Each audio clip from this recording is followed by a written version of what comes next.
A purge that lasted decades will forever remain a tragic act of discrimination suffered by Canadian citizens at the hands of their own government. It was an apology to Canadians who faced discrimination for decades because of their sexual orientation or gender expression.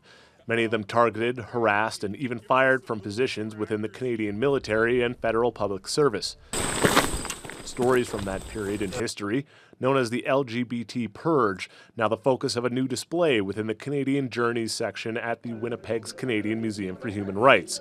Matthew Cutler, the vice president of exhibition, says it's important they be highlighted.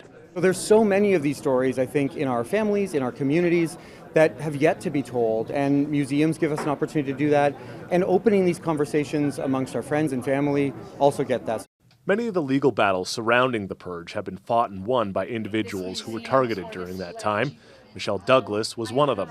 She served with Canada's Armed Forces in the mid-1980s, but that came to an abrupt end when she came under investigation in 1988. Because I fell in love during that time with a fellow officer who happened to be a woman, I came under interrogation by military police for many days. After she was discharged in 1989, Douglas decided she wasn't going down quietly and made the decision to challenge the way she and others like her were being treated.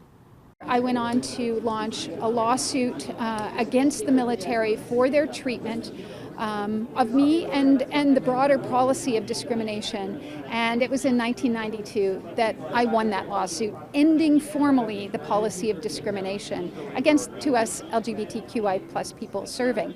Because of people like Douglas and others, the Canadian government closed a class action settlement of $145 million in 2018.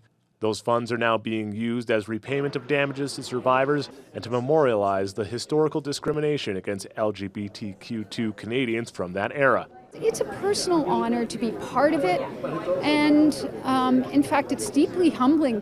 This display is only the start of sharing stories like Douglas's, with a larger exhibition called Love in a Dangerous Time set to open next year. Drew Stremick, Global News.